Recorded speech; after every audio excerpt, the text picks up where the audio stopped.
বহুদিন আগের কথা। একজন নিবেদিত সাধক ছিলেন। তিনি প্রতি রাতে জেগে আল্লাহর ইবাদত করতেন আর জায়নামাজে বসে অঝরে কান্না করতেন। তার বিশ্বাস ছিল এই কঠোর সাধনাই তাকে আল্লাহর সবচেয়ে কাছে নিয়ে যাবে। এক রাতে তাহাজ্জুদের সময় তিনি হঠাৎ এক গায়েবী কণ্ঠ শুনতে পেলেন। সেই কণ্ঠ তাকে নির্দেশ দিল, হে সাধক, তোমার এই কান্না কবুল হওয়ার আগে তোমাকে দাম্বা বাজারে যেতে হবে। সেখানে ফলের দোকানে আমার এক বন্ধু আছে, তাকে দেখে এসো। সাধক অবাক হলেন।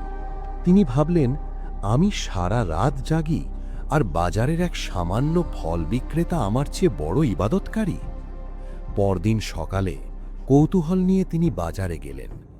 তিনি দেখলেন দোকানদার সাধারণ বেচাকেনায় ব্যস্ত, কিন্তু কিছুক্ষণ পর এক জীর্ণ শীর্ণ বৃদ্ধা মা সেই দোকানে এলেন। বৃদ্ধা খুব নিচু স্বরে বললেন, বাবা, আমার অসুস্থ বাচ্চার জন্য কিছু ফল হবে? আমার কাছে টাকা খুব কম। সাধক দেখলেন এক অদ্ভুত দৃশ্য। দোকানদার তার সবচেয়ে ভালো ও দামি ফলগুলো ওজন করল। তারপর ওই বৃদ্ধার সামান্য পয়সাটুকু না নিয়ে উল্টো নিজের পকেট থেকে বেশ কিছু টাকা সেই ফলের ব্যাগে ঢুকিয়ে দিল। বৃদ্ধা অবাক হয়ে তাকালে দোকানদার হাসি মুখে বলল, মা, এই টাকাটা বাচ্চার চিকিৎসার জন্য রাখুন, আর ফলগুলো আমার পক্ষ থেকে উপহার। বৃদ্ধা দুহাত তুলে দোয়া করতে করতে চলে গেলেন।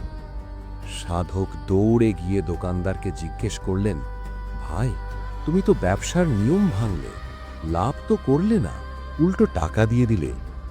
দোকানদার শান্ত চোখে তাকিয়ে উত্তর দিল, ভাই, আমি তো ফল বিক্রি করিনি, আমি ওই মায়ের দোয়া কিনে নিলাম। আমার আল্লাহ তো ওই ভাঙা হৃদয়ের মাঝেই থাকেন। সেদিন রাতে সাধক আবারও সেই গায়েবী কণ্ঠ শুনলেন।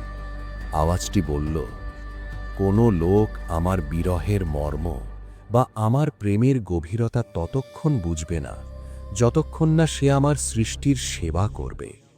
মানুষের চোখের পানি মোছানোই হলো আমার কাছে আসার সবচেয়ে ছোট রাস্তা। ভিডিওটি ভালো লাগলে লাইক দিন।